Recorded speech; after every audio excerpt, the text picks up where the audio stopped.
Hi, so this is the explanations for that formative that you just completed, applying Chapter 6, particularly the circles, in a word problem.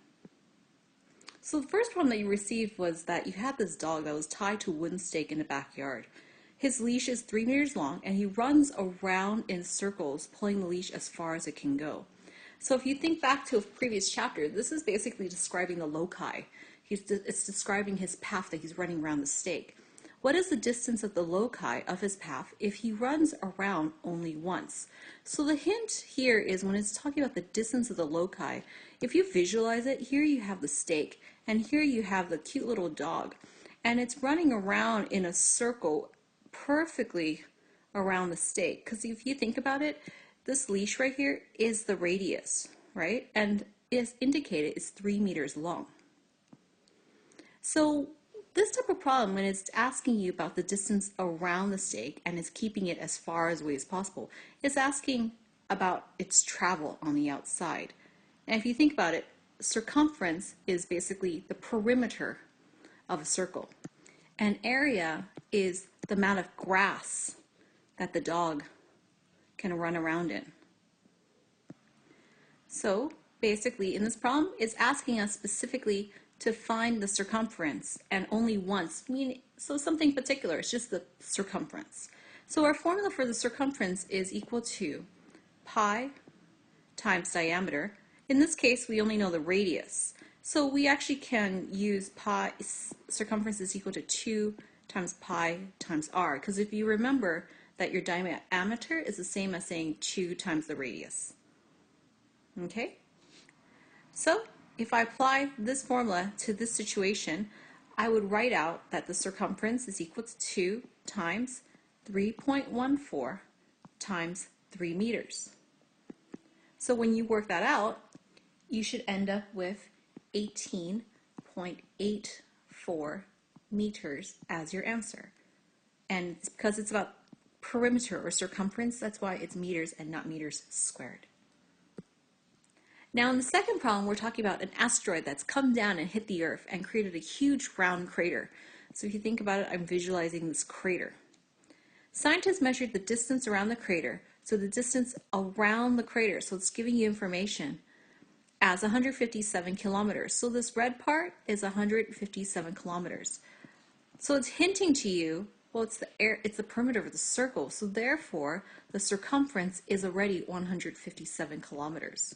So it gives us that information. What is the diameter of the crater? So in this problem, we are actually being asked to work backwards.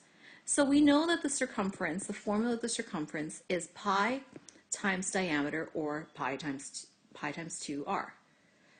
Now, since I want to find the diameter, I'm going to go ahead and work with this formula.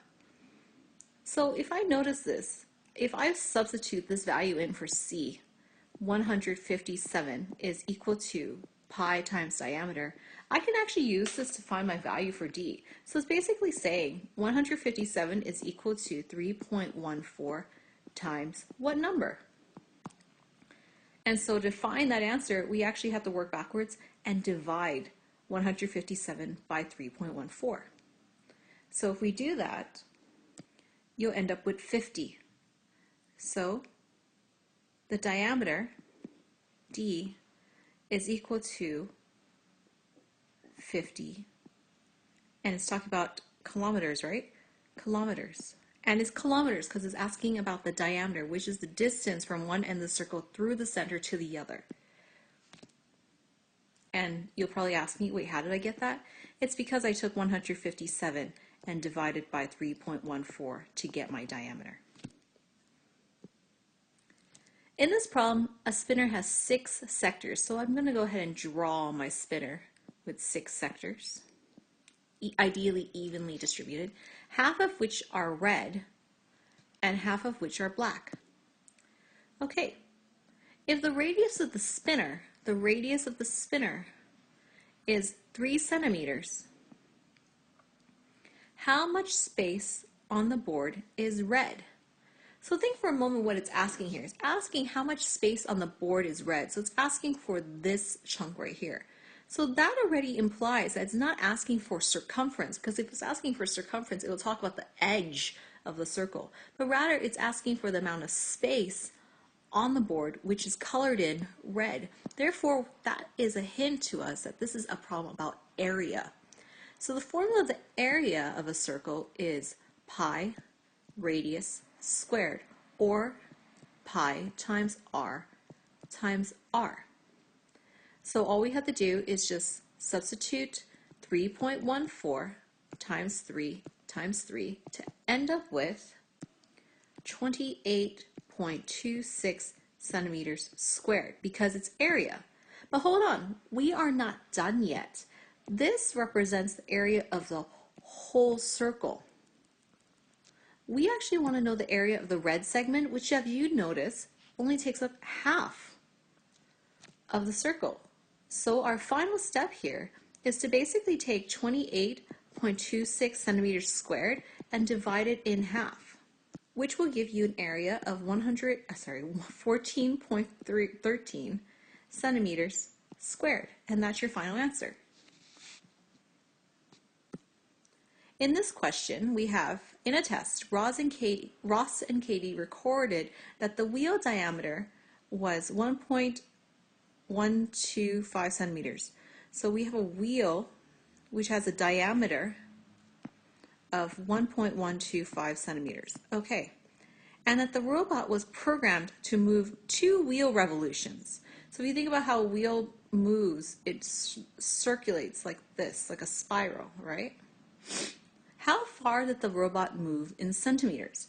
Anytime we're talking about the movement of a wheel along the floor, it's basically asking you to find circumference, because we're not talking about the space inside the circle. We want to know how far this end travels all the way to this end on the floor until it touches the ground again.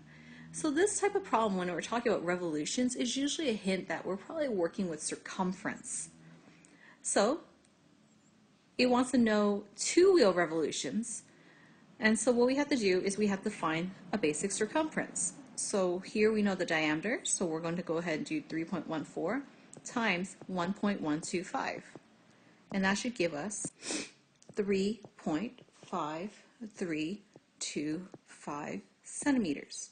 Now this is just the circumference, and this represents 1 revolution, because 1 revolution means 1 rotation, and 1 rotation is the whole distance around the circle. But here the main problem is we want 2. So we actually have to take that number and we have to double it. So if we take 3.5325 and multiply it by 2, we will end up with a distance of 7.065 centimeters in total. Number 5 asks, how many revolutions will a car wheel of radius 32 centimeters make as the car travels a distance of 15 kilometers? So this is a little more complicated. But again, when we're talking about a wheel traveling, that is another hint that this is a problem about circumference. So first of all, let's work on finding the circumference of this wheel. So the wheel has a radius of 32 centimeters. Okay, so let's do circumference is equal to 2 times 3.14 times your radius, which will give you 200.96 centimeters. Now, it wants to know if this is our circumference here, so this information is important. We need to know how many revolutions, meaning how many times does this circle rotate in order to travel the distance of 15 kilometers. So before we can do this, we need to actually convert the kilometers into centimeters, or you can do the other, which is convert the centimeters into kilometers. But I prefer to work with as whole of a number as possible. So 15 kilometers is the same as saying 15,000 meters, because there's 1,000 meters in 1 kilometer, which converts to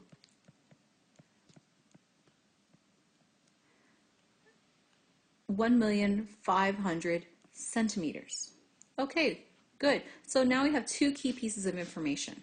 Now we want to know how many times this circumference fits into that distance. So we simply divide. So our final step is to take 1,500,000 centimeters and divide it by the circumference so that we can find out how many rotations it can take, which takes approximately 7,464.17 revolutions. Now, if you have to round this to the nearest whole revolution, this would be approximately 7,464 revolutions.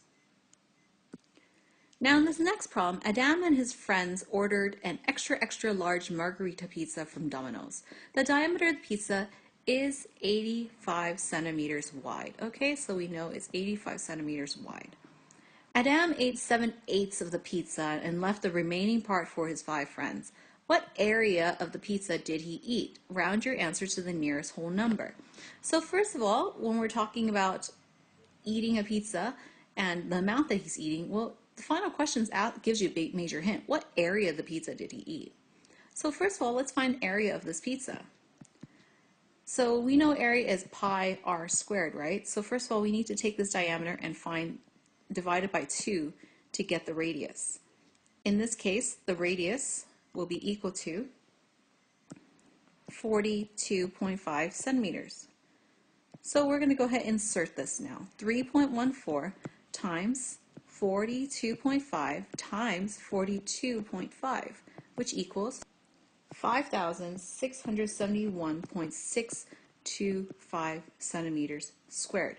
Now here's the thing, Adam ate 7/8 of the pizza. So we actually need to figure out there's many ways you can go about this. So one way you can do it is just figure out what is 1/8 of this. So we're going to go ahead and take 5,671.625 and divide it by 8 to figure out what 1/8 is. And when we do that, we find out that 1/8 is equal to 708.95 centimeters squared. Okay, so that part represents 1/8. Again, he ate 7/8 of it, right? So either you can subtract this amount from the whole pizza, or you can multiply that amount by 7. So if we choose to multiply by 7, 708.95 times 7, because he ate 7/8 of the pizza, he will have eaten 4,962.67 centimeters square of the pizza. And we have to round it to the nearest whole number, so in this case it's approximately 4,963 centimeters square.